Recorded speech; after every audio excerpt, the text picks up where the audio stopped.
When was a Roman Catholic Church made? In order to understand its birth, first we need to follow the process on how the early church in Rome, which had been persecuted, obtained recognition from the Roman Empire.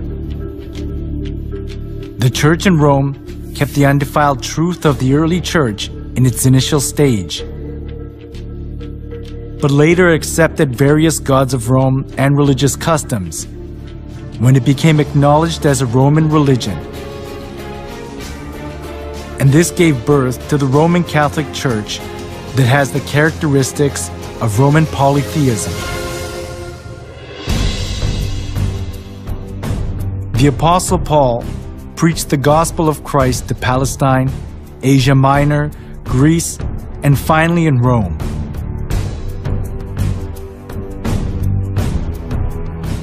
The church in Rome was not welcomed in its initial stage.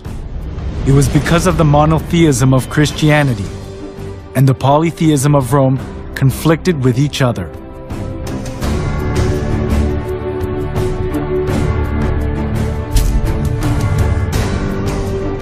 The Romans believed that everything, humans, places, and goods, was inhabited by divinity. As they accepted folk beliefs of the people they conquered, far more various gods and religions prospered in Rome.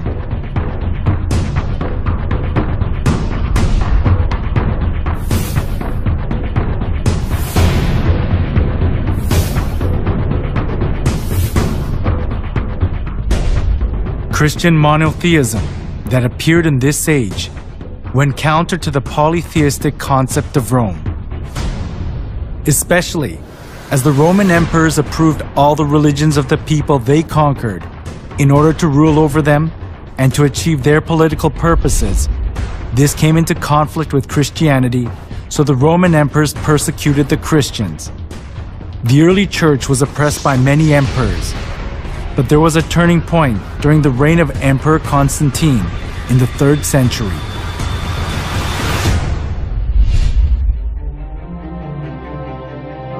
In 313, Emperor Constantine proclaimed the Edict of Milan.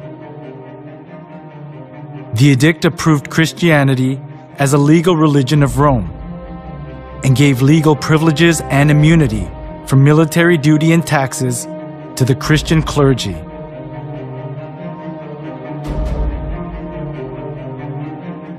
There was the political goal of Constantine underlying such kinds of preferential treatment.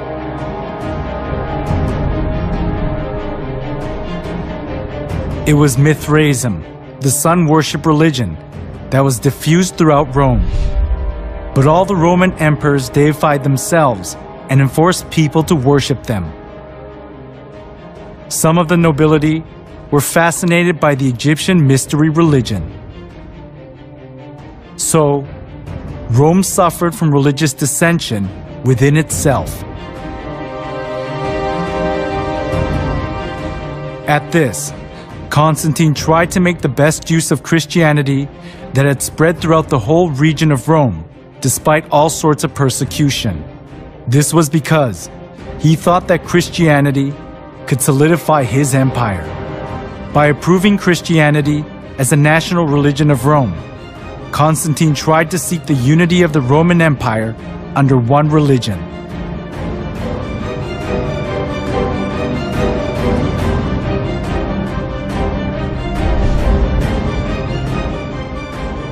Thanks to Constantine's pro-Christian policies, many believers of the polytheistic religions of Rome streamed into the Christian church.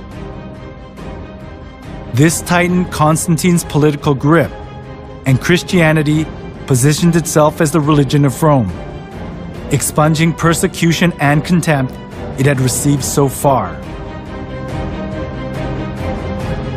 However, the indiscreet conversion they did without having any kind of understanding or faith, rather produced an adverse effect: the influx of pagan customs into the church.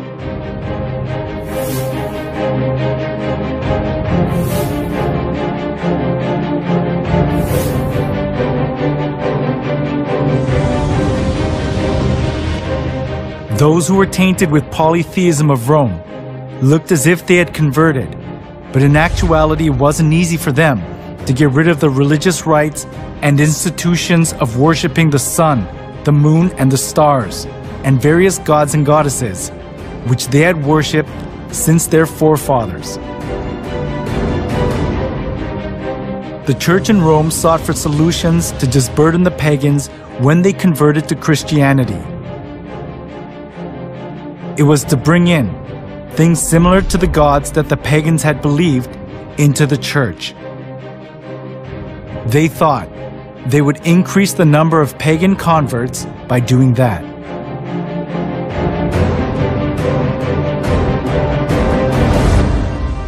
For the Christian bishops introduced, with but slight alterations into the Christian worship, those rites and institutions by which formerly the Greeks and Romans and others had manifested their piety and reverence towards their imaginary deities, supposing that the people would more readily embrace Christianity if they perceived the rites handed down to them from their fathers still existing unchanged among the Christians.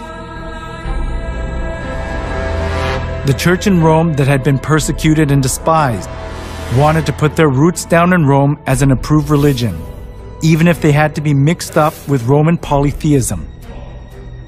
It was because they wanted to keep their faith in comfort, being freed from the extreme pain of persecution.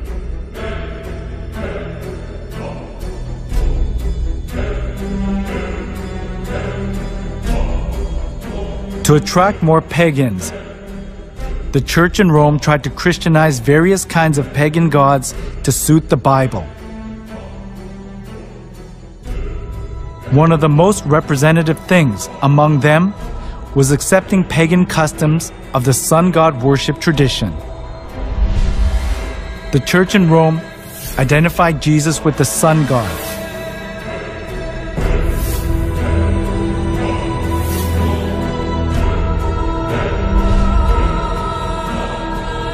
Inside of the church was decorated with various kinds of sun images, and the idea to worship the sun was established as if it were the truth of the church.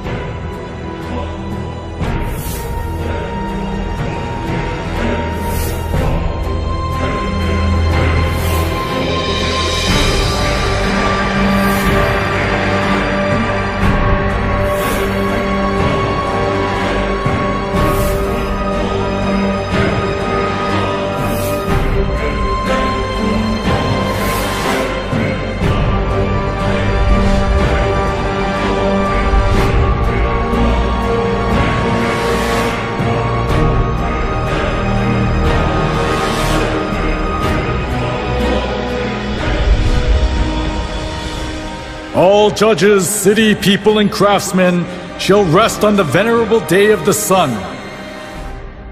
Constantine's edict in 321 played an important role in making the sun god worship faith to put its roots down in the church. Constantine continued to identify the sun with the Christian god in some way. When in 321, Constantine made the first day of the week a holiday, he called it the Venerable Day of the Sun, Sunday. The Christian church took over many pagan ideas and images. From sun worship, for example, came the celebration of Christ's birth on the 25th of December, the birthday of the sun. As the sun god worship mingled in with Christianity, the church in Rome was deprived of its purity of the early church and changed its appearance to the Roman Catholic Church.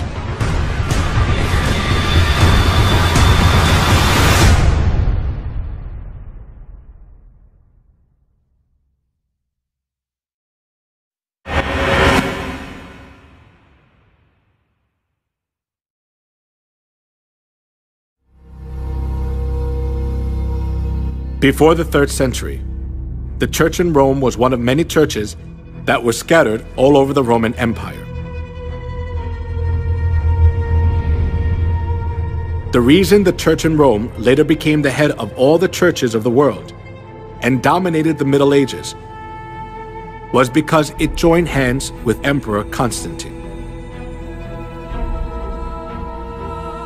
As a result of Constantine's pro-Christian policies, many people who believed pagan gods converted to Christianity. This consolidated Constantine's political position, and there was no need for the church in Rome to refuse the converts because it was a good opportunity to secure its religious position.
After the church in Rome accepted pagan idolatry and doctrines, it was quickly secularized. During the Middle Ages, it was even hard to tell the difference between the church and the secular world. The Catholic Pope enthroned kings, and kings protected the Catholic Church. Opposing the Catholic Church itself was rebelling against one's own country.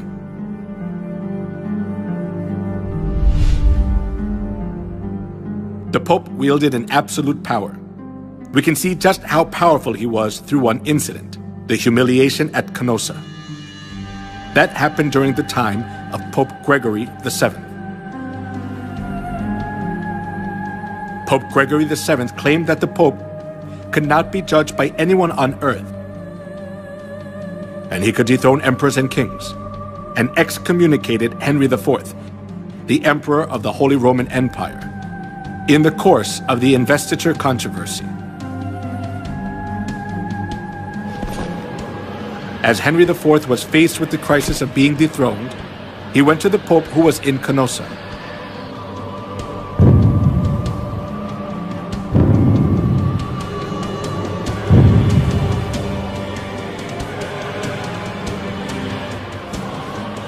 Barefoot, he knelt for 3 days in the snow, outside the castle of the Pope, and begged for his forgiveness. This is what is called the humiliation at Canossa incident. The Pope had so much authority that there was no one who was able to hold back the Church from abusing its power anywhere in Europe.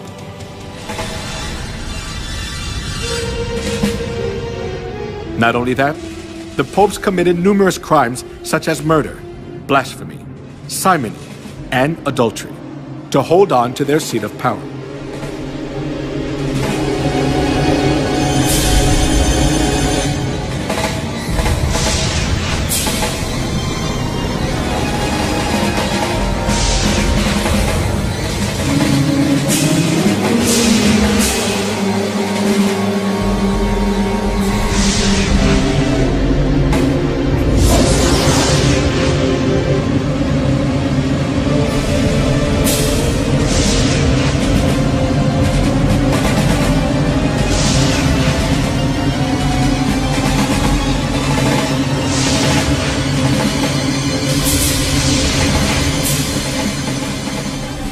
We cannot even fathom the evil deeds of the corrupt popes.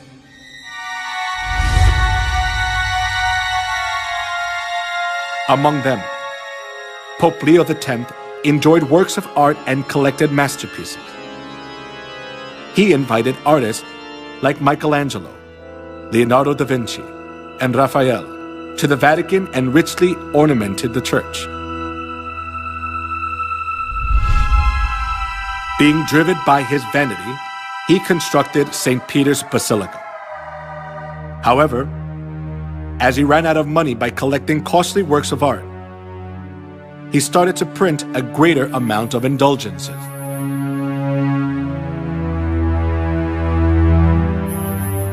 An indulgence is a certificate giving the forgiveness of sins. The Catholic priest propagated that people were guaranteed to enter the kingdom of heaven safer when they gave more money. Come, see for yourself. This is not just a simple indulgence. Even though you don't do confession, all your sins will be forgiven. Even the sins of your relatives in purgatory will vanish. Will you just leave your mother to suffer in the fire? Come here, everyone. Come. When you drop the coins in the box and it makes a clinking sound, then the souls will arise from the fiery purgatory.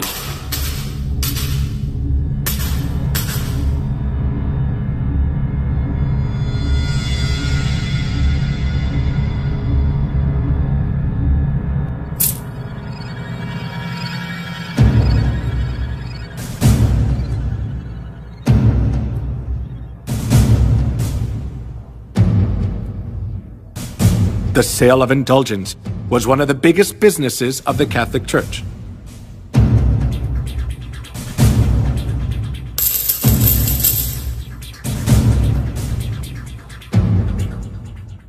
Since indulgences was a good solution for those who were seized by the fear of hell, numerous people gathered to buy the kingdom of heaven.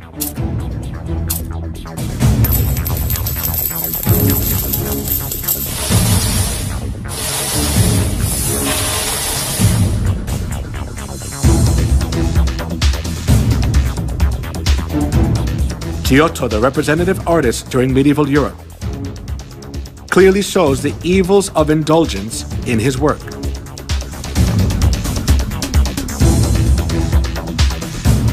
The Last Judgment. In the painting, Jesus, the judge, is in the middle and the apostles are on both sides. Heaven is shown on the right and hell is shown on the left. One thing that is worthy of notice here is the scene where souls are weighed. A man who is on his knees presents a model of the chapel to three women. The name of the man is Enrico Scorveni. He was a notorious loan shark of that time. Because loan sharking was a big sin, he could never dream of entering the kingdom of heaven. However, even though Enrico was a loan shark, he bought indulgences and paid for his sins, and proudly purchased the ticket for the kingdom of heaven.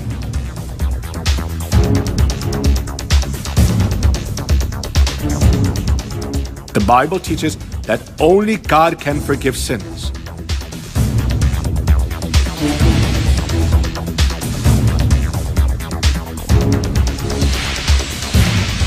However, the Catholic Church insists that the Pope too has the authority to forgive sins. This kind of false teaching enabled them to commit fraud, the sale of indulgences.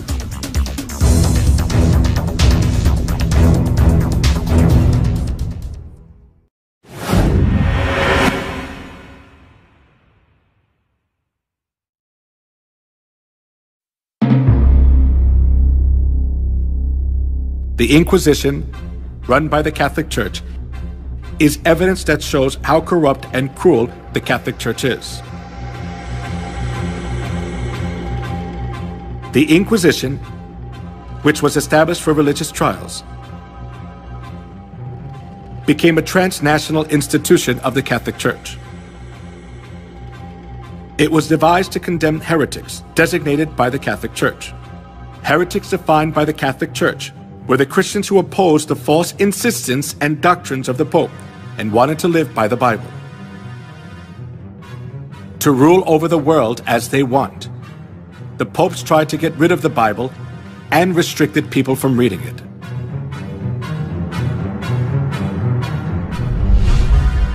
Pope Alexander III labeled those who read the Bible as heretics and commanded to confine Christians who were condemned as heretics to expropriate their property. Pope Innocent III instituted the Inquisition and launched crusades to combat heresy. Numerous Christians were killed and dispossessed of their properties.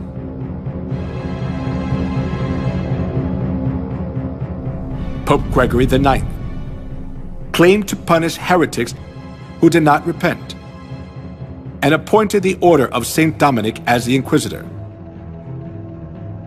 Pope Innocent IV promulgated the bull Ad Extirpanda, explicitly authorizing torture, and commanded to burn everyone who opposed Catholicism. Here is the salient religious trial of the century.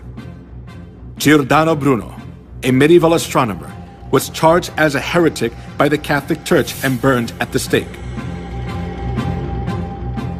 The reason he was burned was that he denied the geocentric theory and insisted on the heliocentric theory.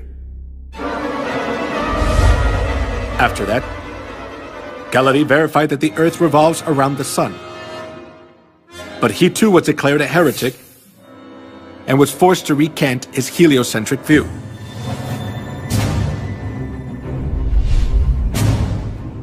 Joan of Arc, Maid of Orleans, who saved France from a crisis, was burned at the stake as a witch by the Inquisition.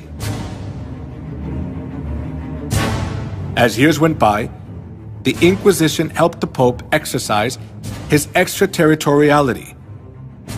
To stay in power, the Catholic Church accused those who stood against them of being heretics and eliminated them. If a person was charged of being a heretic once, he had no right to have counsel. He was severely tortured and ended up being imprisoned for life or executed by fire.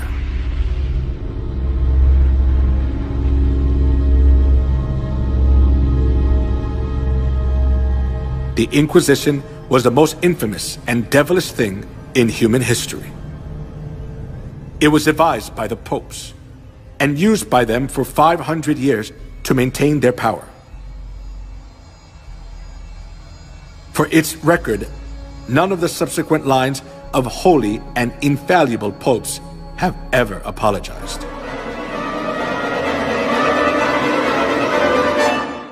He was given power to make war against the saints and to conquer them. Historians estimate that in the Middle Ages and early Reformation era, more than 50 million martyrs perished at the hands of the papacy. During the Dark Ages, 50 million innocent people were killed. In order to increase its wealth and power, the Catholic Church killed a great number of people. It is a distortion of history to call a murderer the apostle of peace. The Bible describes the crimes of the Catholic Church as below.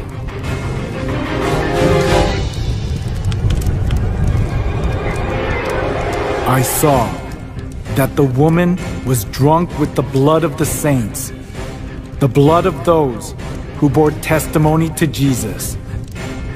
When I saw her, I was greatly astonished.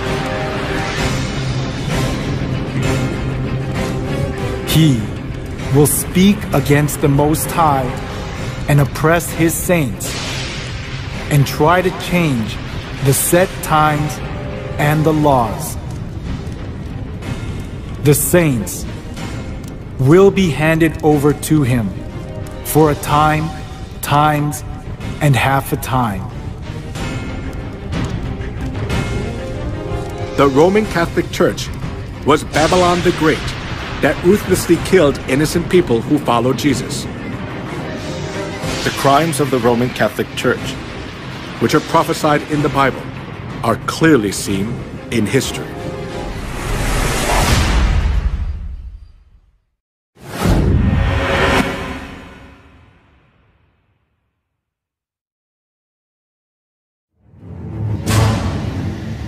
In the Museum of Torture Instruments in San Marino in Europe, the torture devices which were used during the Dark Ages are displayed.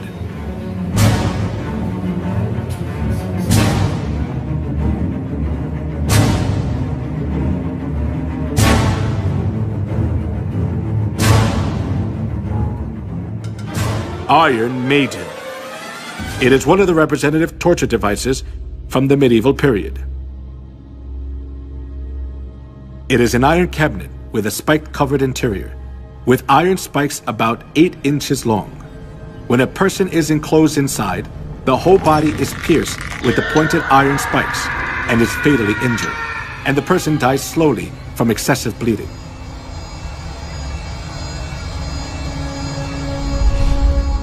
The torture device in the shape of a wheel was invented for execution. They tied a person around the wheel, then rolled it repeatedly over fire or spikes. They also bound the 4 limbs of a person on a wheel and crushed the bones using an iron bar or hammer. Then the person was thoroughly injured and died in pain, still bound to the wheel.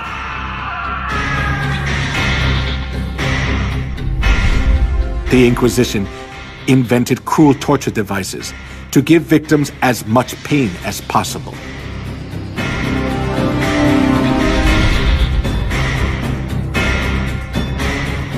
A torture device with sharp iron hooks to tear off a living person's skin.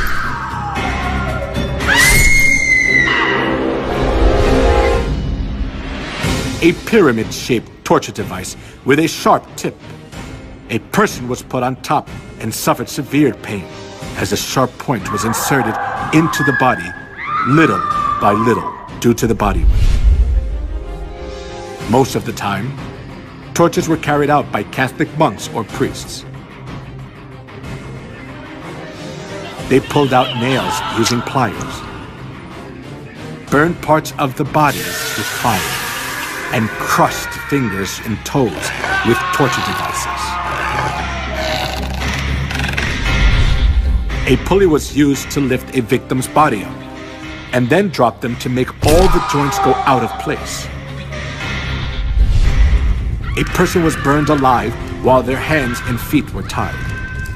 A chair with spikes was used to tie a person down, and it made blood come out from every part of their body. If a victim denied the Catholic Church's teachings, despite the hard torture, they poured boiling lead in the mouth or ears, or gouged out their eyes, or flogged them until parts of their skin flew off.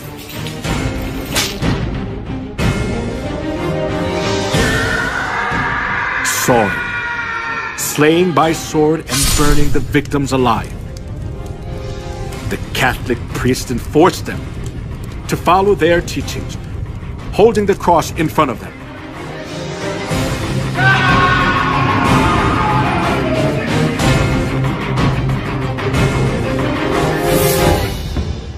The persecution for anti-Catholics continued as a large-scale massacre. In 1209, 6,000 were slain to death at Berthiers. And 1211, 100,000 Christians were massacred at Lavore. Though the massacre at Merendal, 500 women were locked in a room and burned to death.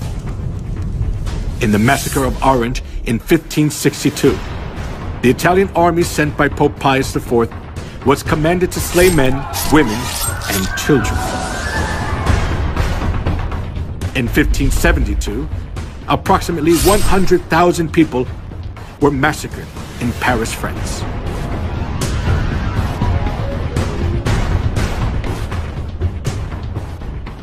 He will speak against the Most High and oppress his saints. The saints will be handed over to him for a time, times, and half a time.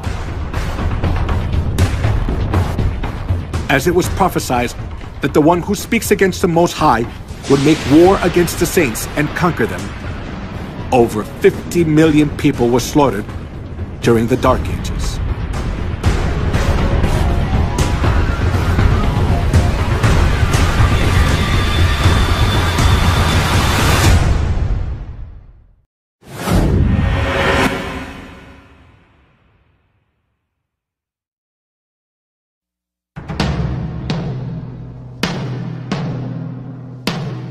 The cruel massacre of the Catholic Church during the Dark Ages continued to the Holocaust, which killed 6 million Jews, the most tragic event in human history.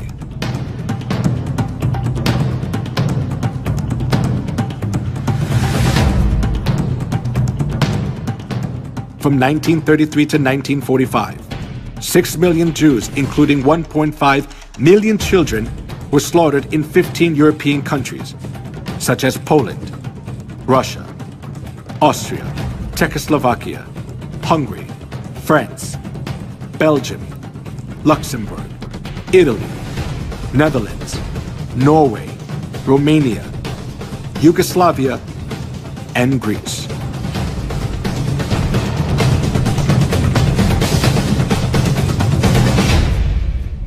All property of the Jews was confiscated.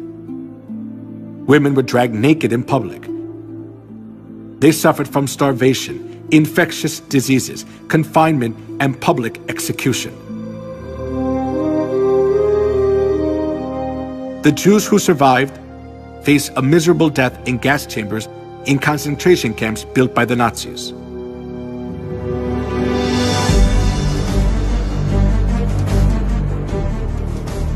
When the gates of the concentration camps for the Jews were opened as World War II ended, the world was shocked.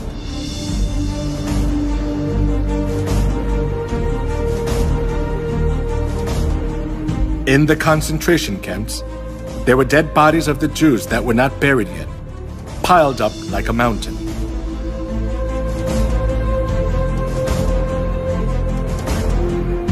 While Hitler massacred 6 million Jews under the pretext of ethnic cleansing, the Catholic Church publicly advocated Hitler's genocide of the Jews, claiming it stood for anti-Semitism.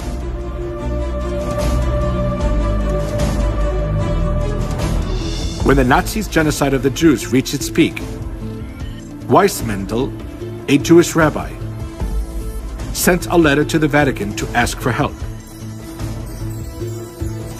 He begged the Pope to save the innocent Jews, especially young children. 1.5 million out of 6 million Jews who were slaughtered were children. His plea was a desperate outcry. However, the reply he received from the papacy was not just heartless, but blood-curdling. There is no such thing as the innocent blood of Jewish children. All Jewish blood is guilty, and the Jews must die, because that is their punishment for that sin. The Catholic Church was always hostile to the Jews for the reason that they had killed Christ. And they committed countless murders under the pretext that they were punishing the Jews on behalf of God. This kind of attitude of the Catholic Church greatly affected Hitler, who was Catholic. Dann wird das Ergebnis nicht die Bolschewisierung der Erde und damit der Sieg des Judentums sein, sondern die Vernichtung der jüdischen Rasse in Europa.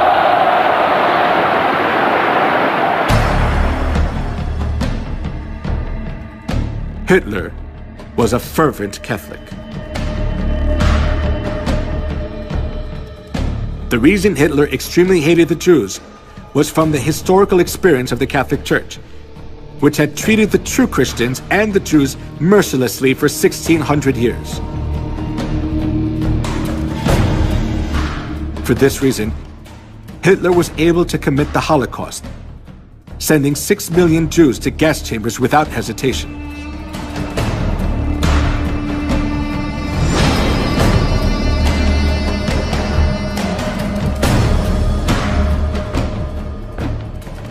Before the massacre of the Jews began, the Catholic cardinals officiated in Mass for blessing the German Nazi guards. And the Catholic Church publicly advertised Hitler's genocide of the Jews.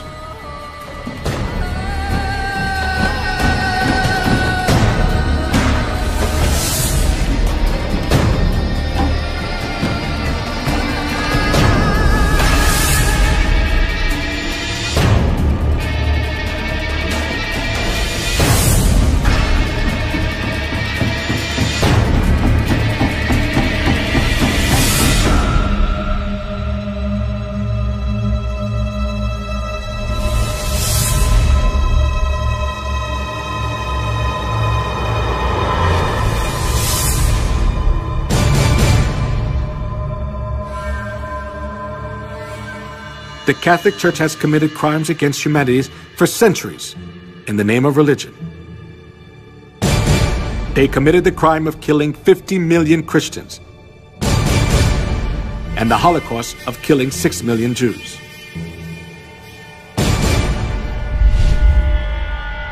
The traces of the massacre of the Jews still remain at the Auschwitz concentration camp in Poland. The pictures of the Jews and their belongings are displayed in the concentration camp, showing how the Jews were mistreated, cursed, and insulted.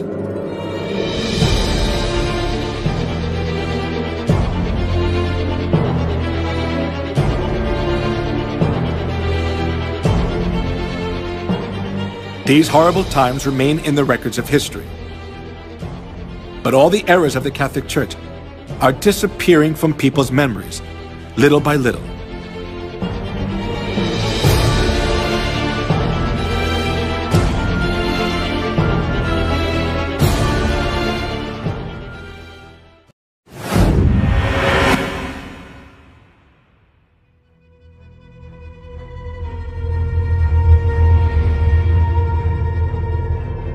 As the 21st century began, the Roman papacy admitted to all kinds of crimes they had committed against humanity for the past 2,000 years of Christian history. They admitted their faults, such as the Crusades, anti-Semitism, the Inquisition, and witch hunts. The Pope also said that the Catholic Church would like to create a new unity among religions by looking back on all their religious errors.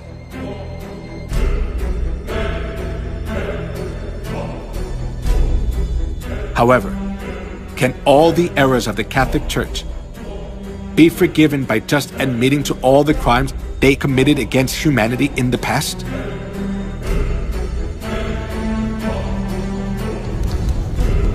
Just by admitting to their errors, the Catholic Church's crimes cannot be solved. They can never come to true repentance unless they realize their fundamental errors. When viewed from historical facts and the prophecies of the Bible, the Catholic Church is an organization of the Antichrist, which has destroyed all the truths of God, paganized Christianity by accepting all kinds of pagan gods, and made numerous souls worship Satan, not God.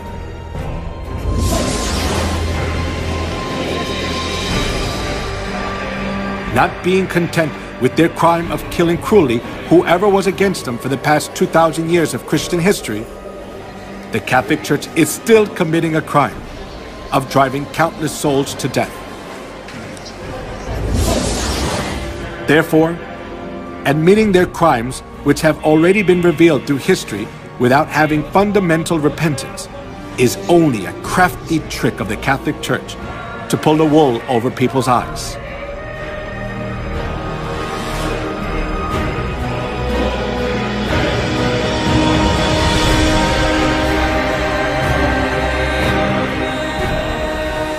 For such men are false apostles, deceitful workmen, masquerading as apostles of Christ. And no wonder, for Satan himself masquerades as an angel of light. It is not surprising, then, if his servants masquerade as servants of righteousness. Their end will be what their actions deserve.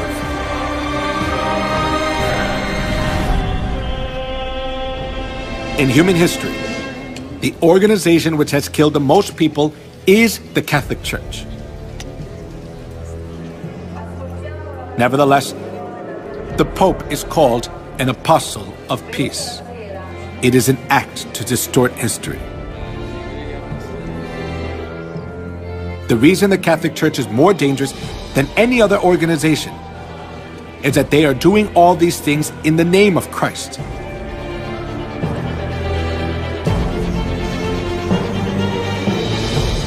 However, now the Catholic Church is revealing its detestable and hideous reality.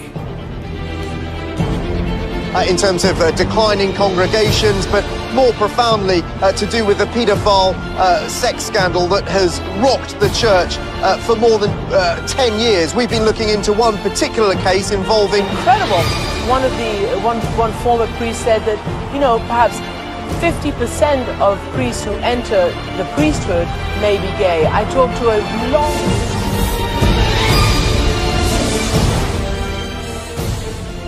This is the living evidence which shows that Babylon the Great is falling apart, being judged by God's wrath as it has been prophesied in the Bible.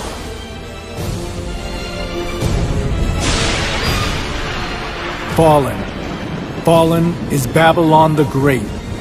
She has become a home for demons and a haunt for every evil spirit, a haunt for every unclean and detestable bird.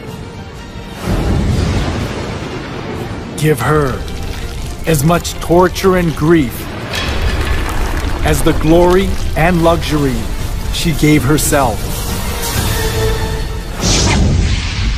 She will be consumed by fire. For mighty is the Lord God who judges her.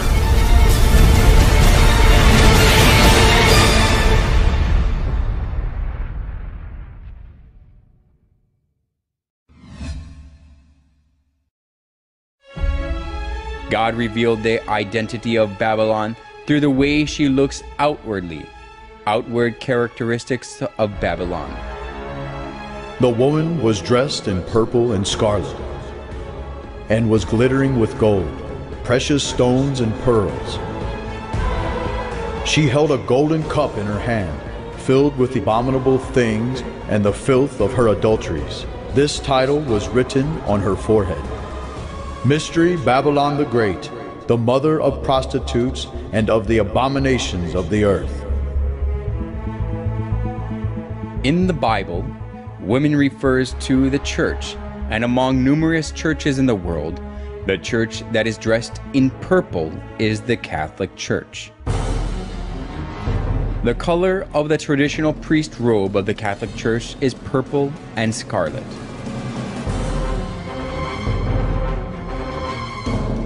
We can also confirm that the church that decorates its interior and worship utensils with gold, precious stones, and pearls is the Catholic Church. And in addition, it is only the Catholic Church that give Mass holding the golden cup, true to the words, "She held a golden cup in her hand."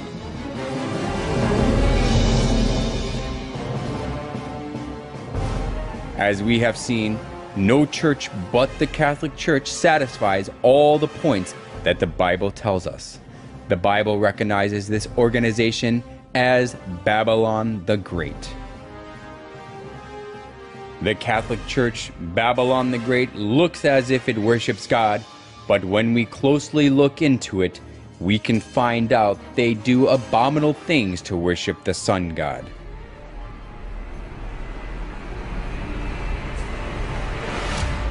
The Roman Catholic Church disguises itself as an angel of light, but it craftily introduced the customs of detestable idolatry and the sun worship of ancient Babylon.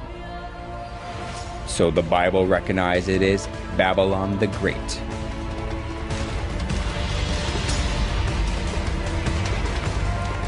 Then does the Bible call only the Roman Catholic Church Babylon? It also calls the Protestant churches which keep the Sunday service and Christmas originated from the sun worship as Babylon too. This title was written on her forehead.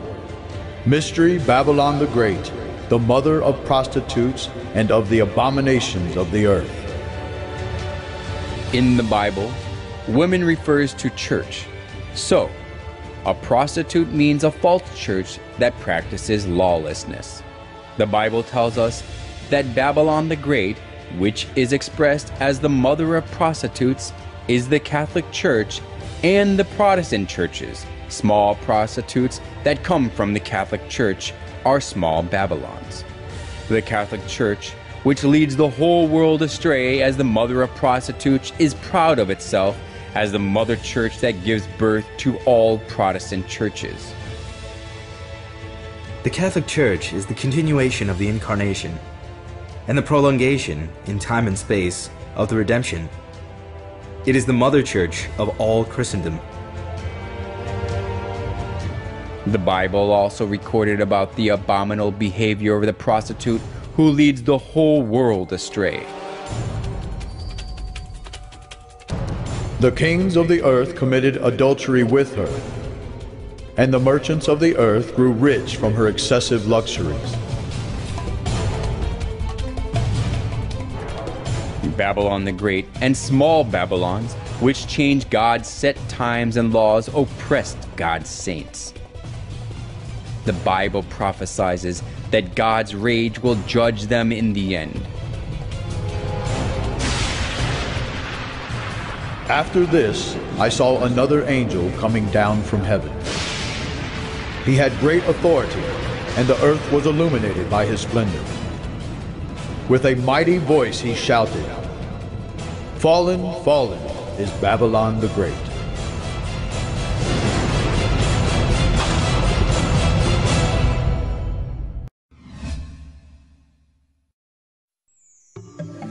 Piazza di Spagna, where the movie Roman Holiday was filmed, just below the Spanish Steps, which became famous where Audrey Hepburn ate ice cream, there is a boat-shaped fountain, and we can see that the water is running out of the sculpture of the sun.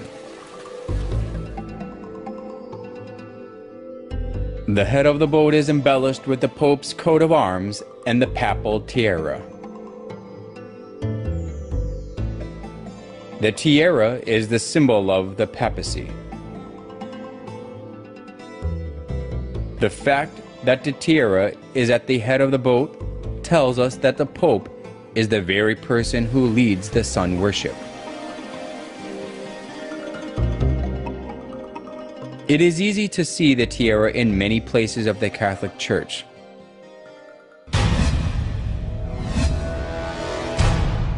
There is a secret hidden in the papal tiara. Through this we can also find the identity of the Roman Catholic. The triple tiara is the liturgical crown of the Pope, and it has the meaning that the Pope is God who reigns over three worlds, heaven, earth, and hell. This is also shown in the official title of the Pope.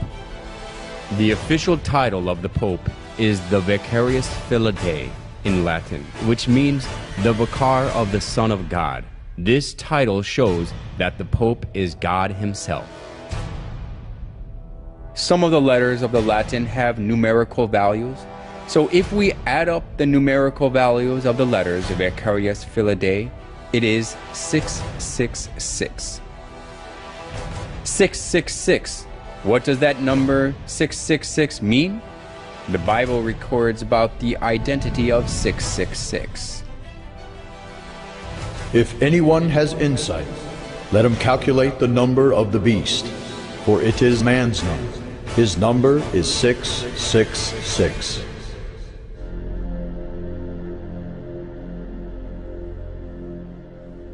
Every reformer, without exception, spoke of the papacy as the Antichrist.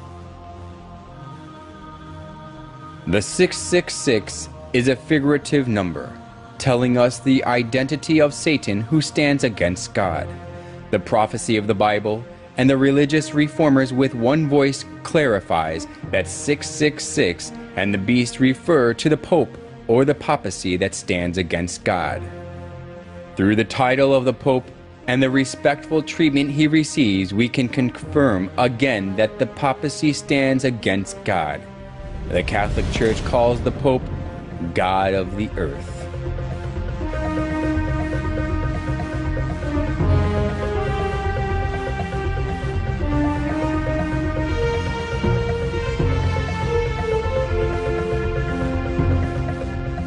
The Pope is a mere man, but the Catholic Church insists that he can modify God's laws as he pleases.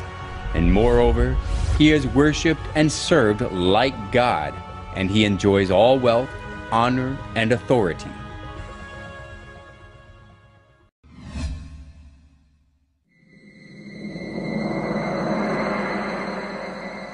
The obelisk standing in the center of St. Peter's Square is closely related to sun worship.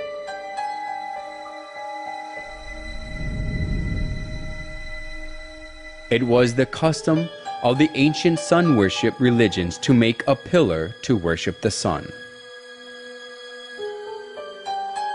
Obelisk was set up at a temple or tomb as a monument to worship the sun god. It typically had a pyramid-like shape at the top,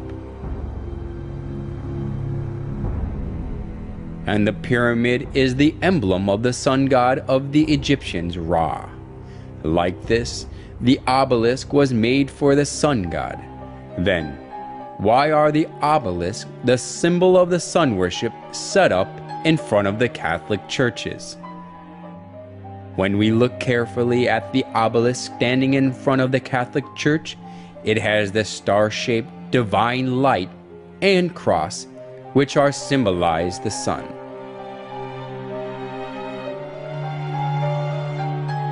Just as the obelisk is the symbol of sun worship, the cross on top is also the symbol of sun worship, which originated from Babylon.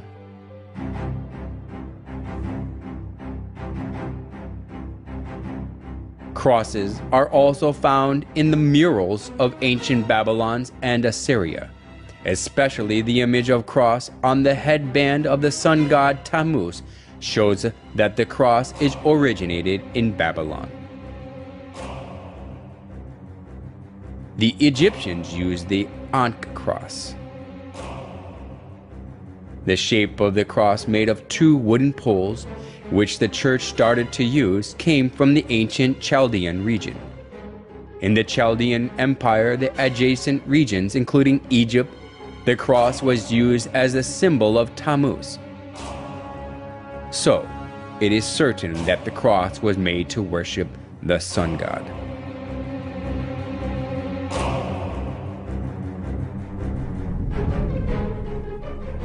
The Catholic Church set up obelisks in front of their churches and put the cross on top of them without exception. They put one more symbol on the sun on top of the solar pole obelisk. However, they made an excuse that they put the cross on top of the obelisk to show that they conquered the obelisk, which is the symbol of paganism. However, the obelisk standing in front of the church as a symbol is nothing but a vestige of idolatry, showing that they accepted the sun worship of pagans. The obelisk, the star shape of the divine light, and the cross are idols for the sun god of the pretense on belief in Jesus.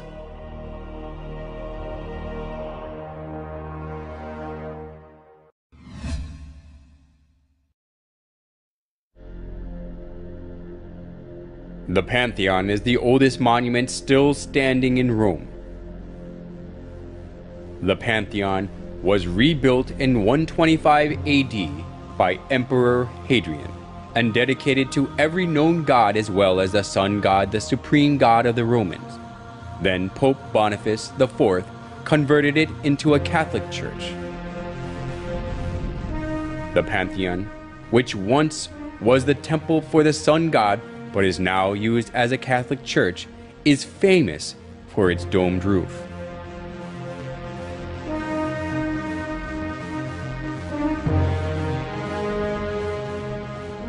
This domed roof is the figuration of the sky and the universe.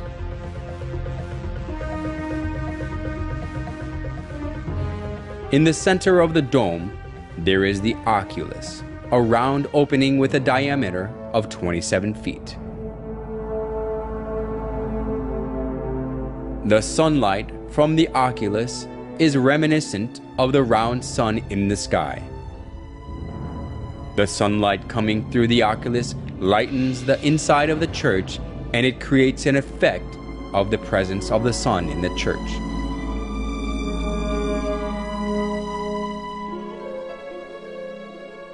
We can find the same round shape in St. Peter's Basilica as well.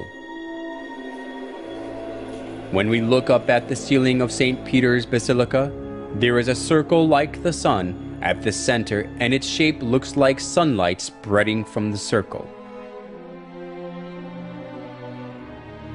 This kind of circular shape can be found not only in St. Peter's Basilica, but on the ceilings of most Catholic churches.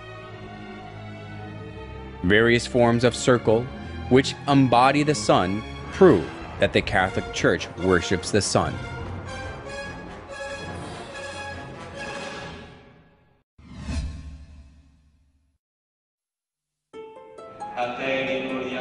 We can find another characteristic of the sun worship in the Catholic Church in their use of lamps and candles.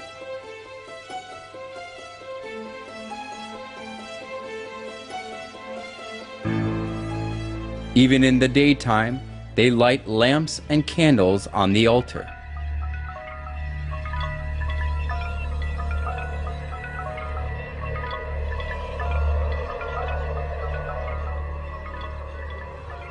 People buy the candles displayed before the statue of Mary, saints, and popes so that they can light the candle, put it on the altar, and pray. When starting the Mass or marching in procession after the Mass, the priest carrying the candle is always at the front.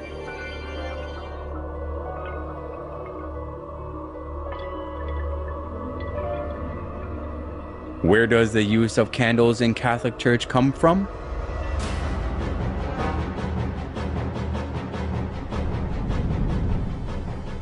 Historian Alexander Hislop says that the use of candles in the Catholic Church comes from pagan rites.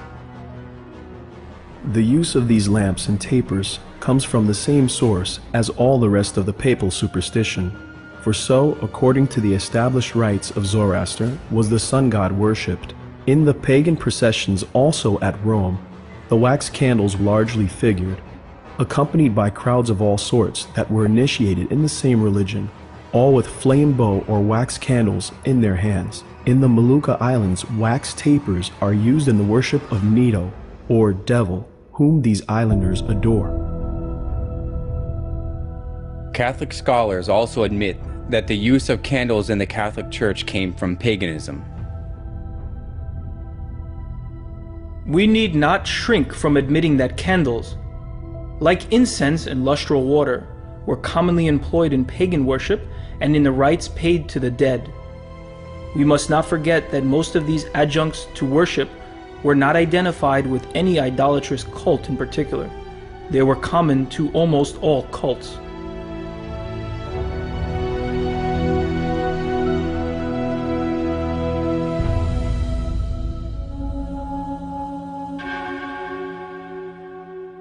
Candles commonly appear in numerous rites of pagans.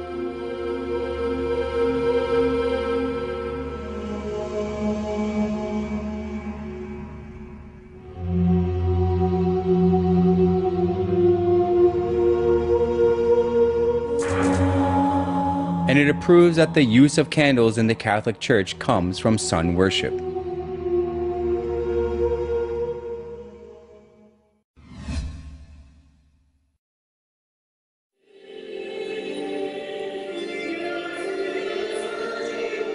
The Catholic Church conducts a particular ceremony before the image of the sun. Watching their Mass, we can find out that it is closely related to sun worship. At the altar that has the image of the sun, the priest lifts up the round bread. They call it elevation and insist that they offer the bread to God.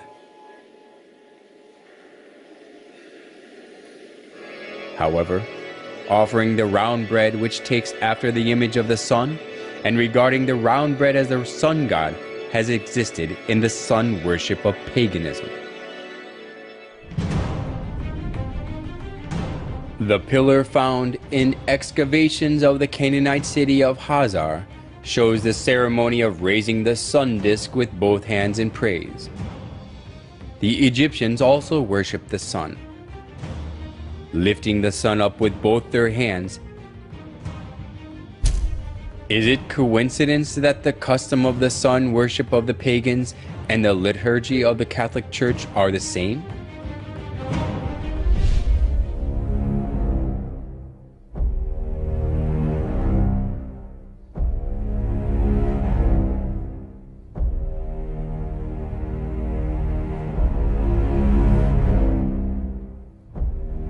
On special days, they put the bread in the sun-shaped frame and go parade through the streets for public display. The believers all kneel down before the bread to show their respect and adoration. Curiously enough, the monstrance, which is the vessel used to display the consecrated Eucharistic bread, has a sunburst pattern. On the altar where the priest offers the bread, there is also the shape of the sun.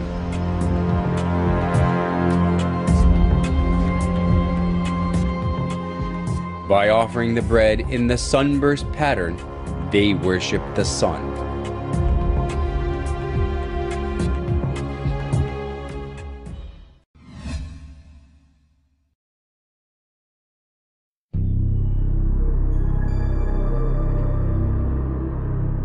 Around 2800 BC, there lived a hunter named Nimrod in Babylon, which was located between the Tigris and the Euphrates rivers. Whenever wild animals threatened the people, he protected them with his power.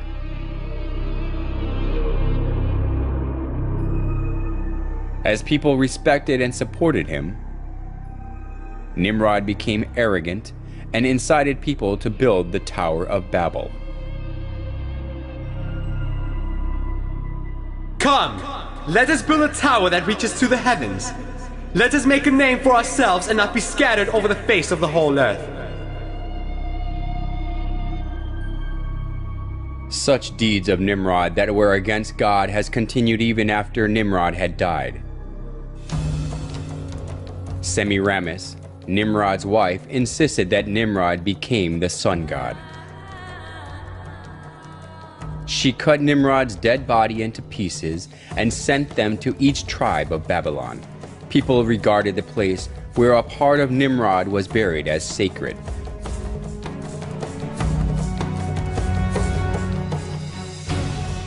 She also claimed that Nimrod was reincarnated as her son.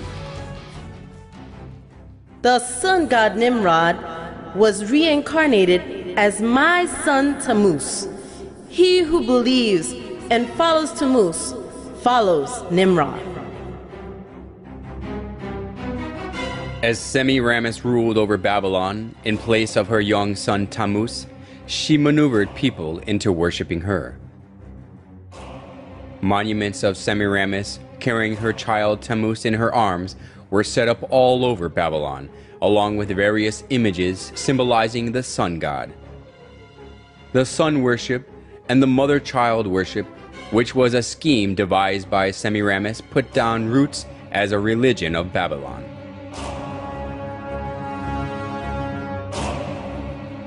Idolatry stemmed from Babylon spread to many countries after the Tower of Babel collapsed.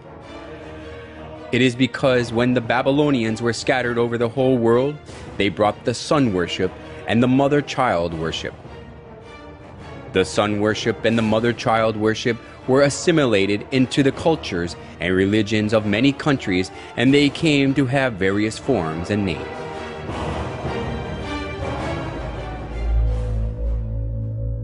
Nimrod, the sun god, was known as Mithra in Persia, Sol in Rome, Ra or Horus in Egypt, and Apollo in Greece. Semiramis and Tammuz, who were the start of the mother-child worship, was called Isis and Horus, Venus and Dionysus, Diana and Attis, and Astaroth and Tammuz, respectively. Besides these, the image of goddess, who is holding a baby in her arms, was venerated in many countries of the world. If so, was the mother-child worship the creature of an age, which was especially welcomed only in Babylon? Surprisingly, the mother-child worship of Babylon has been passed down through the thousands of years and still exists today. In Vatican of Rome, we can find the mother-child worship in its original state.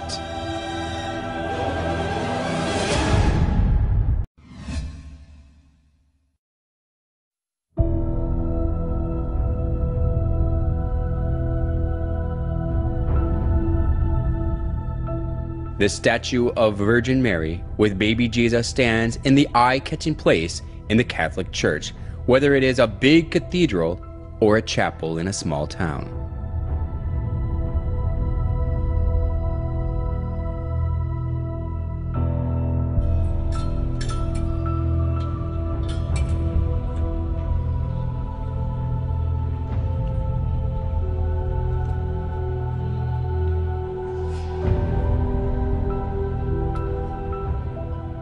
People show their respect before the picture or statue of Mary and pray.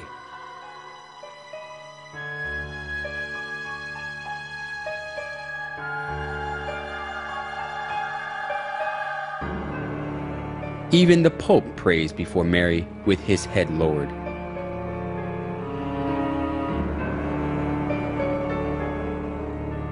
Why do people praise and worship Mary, whom Jesus was born of?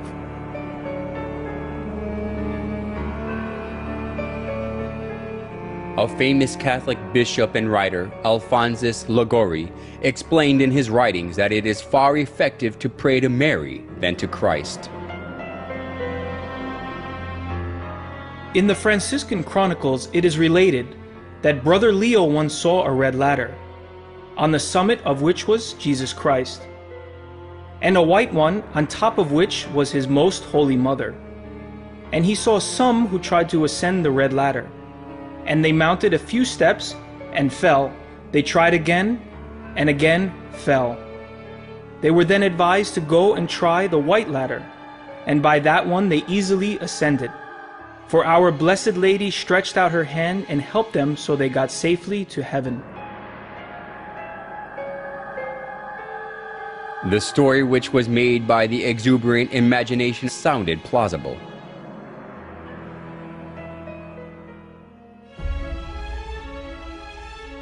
Although it was a man-made story, Pope Gregory XVI canonized Liguori as a saint, and Pope Pius IX declared him a doctor of the Catholic Church.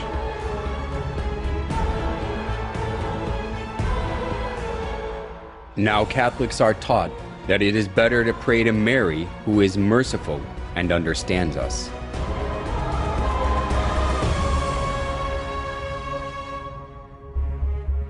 We must never go to our Lord Jesus except through Mary, using her intercession and good standing with Him. We must never be without her when praying to Jesus.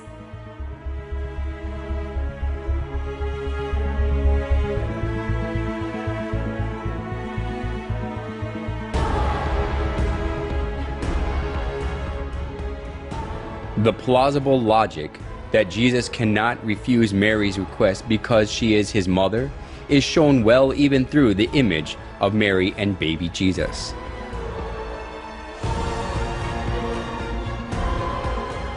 In most cases, Jesus is nested in Mary's arms as a baby.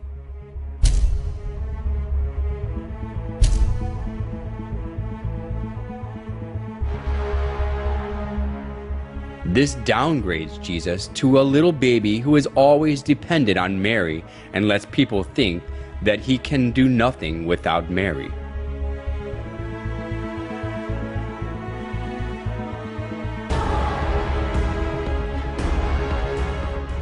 Today, the Catholics think more highly of Mary than Jesus.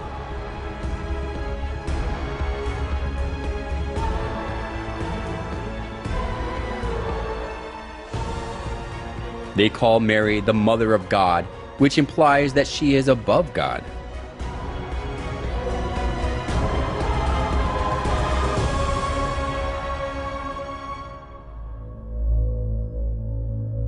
Mary as a female is merely a creation who was chosen to conceive Jesus.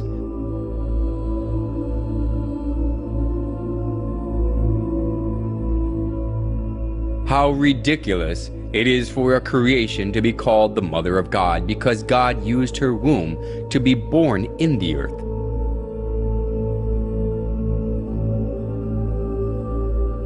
Nevertheless, the Catholic Church venerates Mary as the Mother of God. Mary worship of the Catholic Church reminds us of the mother-child worship of ancient Babylon. Just as Semiramis artfully spread the mother-child worship throughout Babylon when she ruled it over instead of her son Tammuz, the Catholic Church now makes people worship Mary, not God, by accepting the mother-child worship from Babylon.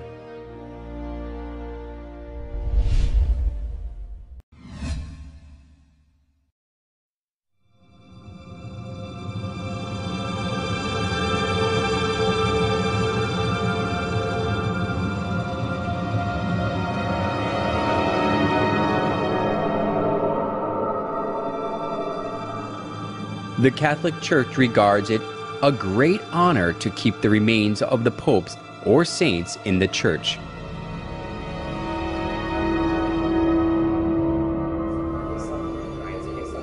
Since numerous worshippers pray before the remains of popes or saints, the church, that possesses many articles and remains of those who were canonized as saints, is highly valued.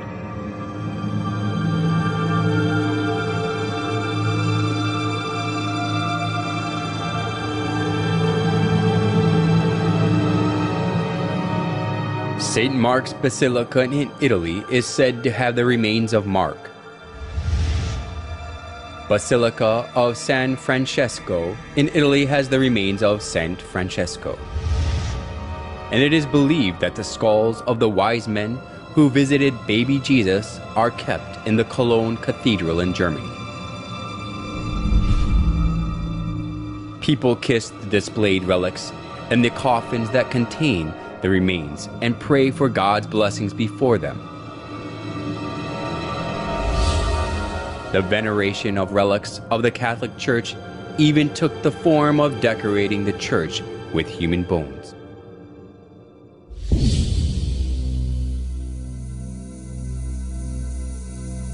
The Church of Santa Maria della Concesione contains the skulls and the skeletons of monks.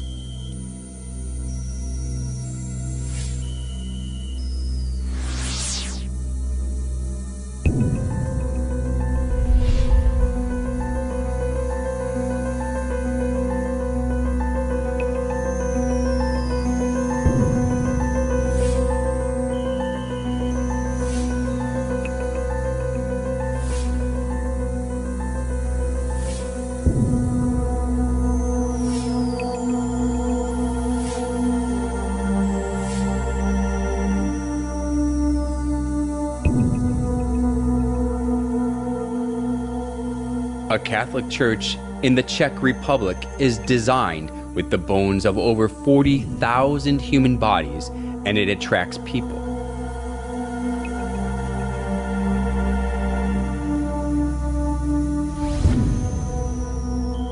The crypt of the Church of St. Francis in Lima, Peru, retains the remains of tens of thousands of people.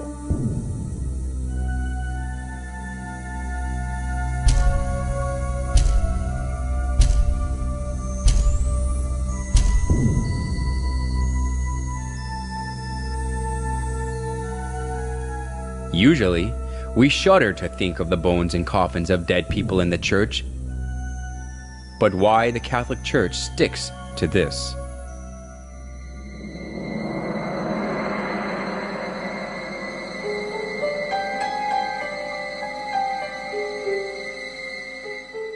You will find that Catholics are encouraged to honor the saints by imitating their holy lives, by asking them to pray to God for us, and by showing respect for their remains, their images, and the like.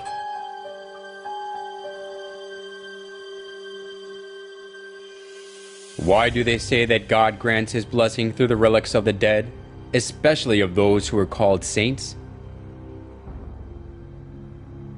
We can find the origin of the doctrine that God gives blessing through the relics in the ancient Babylonian religion.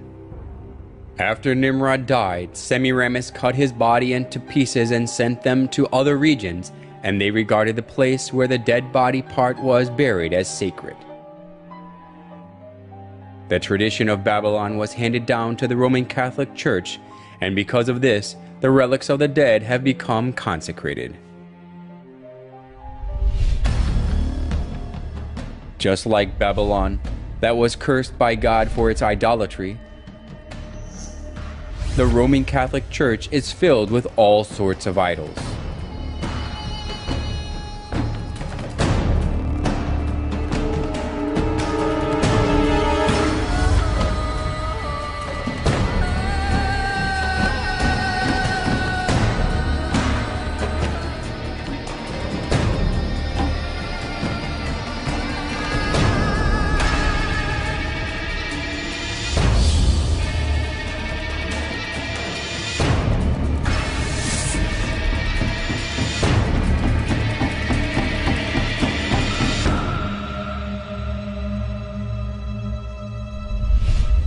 In the name of God, the Catholic Church lures many souls into worshiping idols, not God.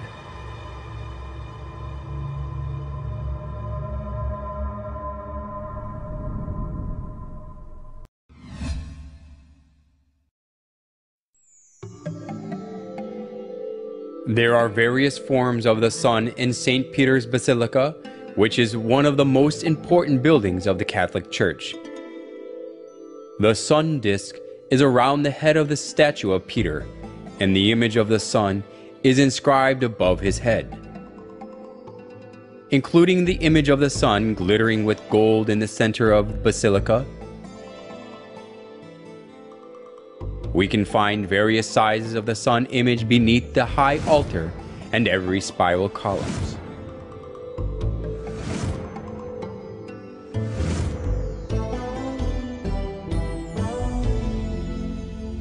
Even the cross on the altar and the utensils used for communion and the priest's costume have the sun images.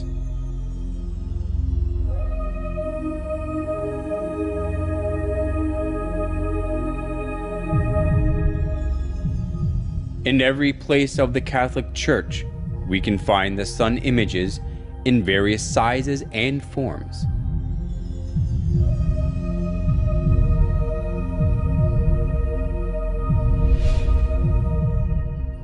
Among the various forms of the sun in the Catholic Church, some has a picture of a dove in it.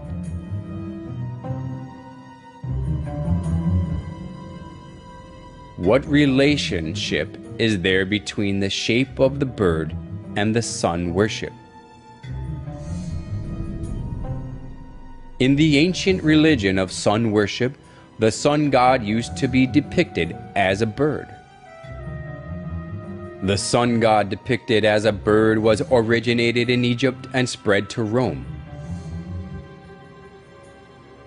The sun of Assyria was represented as a winged bird, and the Egyptian sun god Ra and Horus are in the shape of a bird.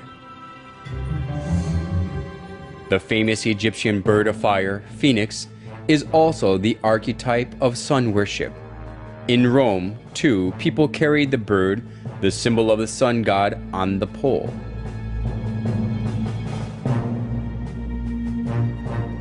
Then why does the high altar in St. Peter's Basilica have the image of the sun with the bird in it?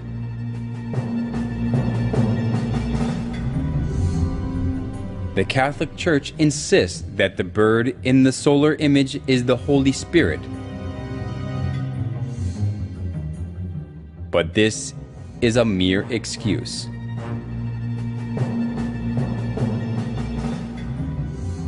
When we trace back the customs of sun worship, the bird is the winged sun god that the sun worshippers served.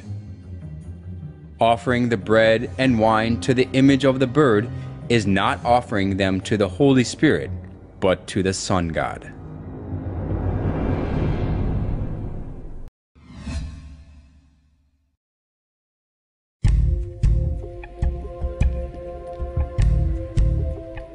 St. Peter's Basilica is located in the Vatican City.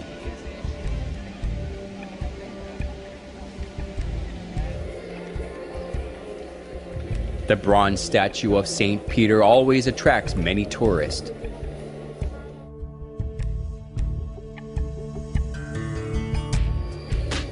People believe that their wishes are realized when they pray by touching the foot of Peter, so the feet of the statue have been worn away. The biggest reason more than 10 million people every year on average visit the Basilica is that they insist that Peter, who was one of the 12 apostles of Jesus, was buried directly below the high altar of the Basilica. These are totally unfounded rumors, but people pray for God's blessing before the altar with blind faith.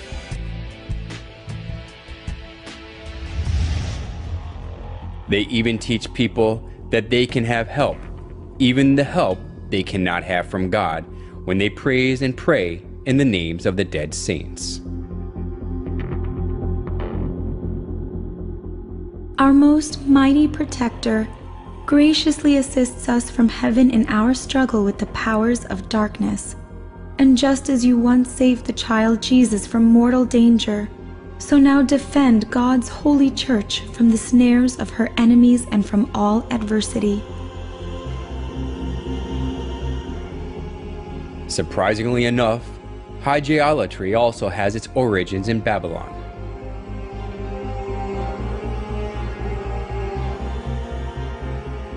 Since the Babylonians had some 5,000 gods, there were plenty to choose from.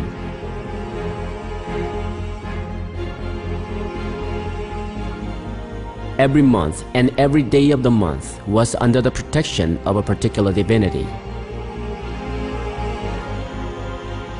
In ancient Babylon, the roles of gods were divided by people's problems and occupations, so the people worshiped their certain gods associated with their needs.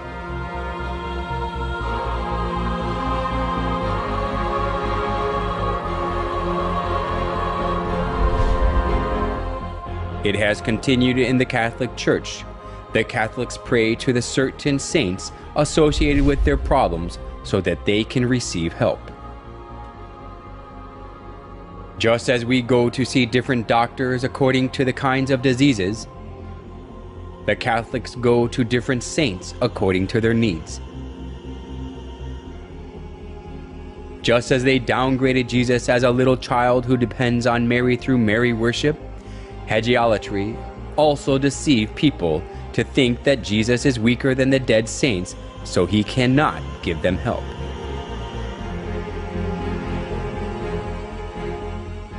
Nowhere in the Bible can we find the worship of saints. Instead, the Bible warns that worshiping anything other than God is idolatry.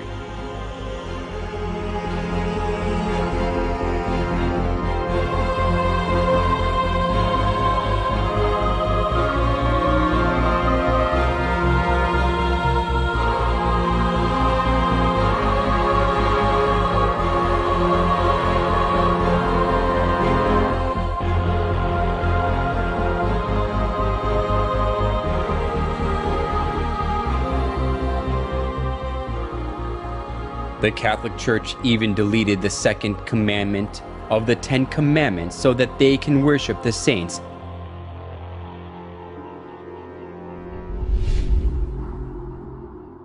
They outbrave the law of God.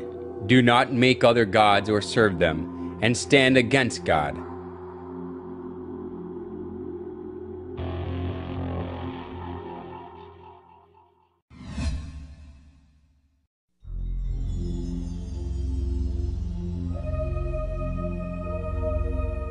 In St. Peter's Square as well, the image of the sun is skillfully hidden. In a round circle of the square, there is a cross with an X through it. It looks exactly like the symbol of the Babylonian sun god Shamash. The Babylonians called the sun god Shamash, and his symbol is the cross with an X through it. So we can easily notice that St. Peter's Square is modeled on the symbol of the Babylonian sun god Shamash. It even has one more circle inside it, just like the symbol of Shamash. The Babylonian sun god Shamash also appears in the image of a wheel. The ancient sun worshippers believed that the sun god rides the chariot, and they regarded the wheel of the chariot as the sun. To our surprise, St. Peter's Square has the shape of a wheel. The obelisk in the middle of the square is an axle. The square itself is the wheel. We can notice that St. Peter's Square is also the figuration of the sun.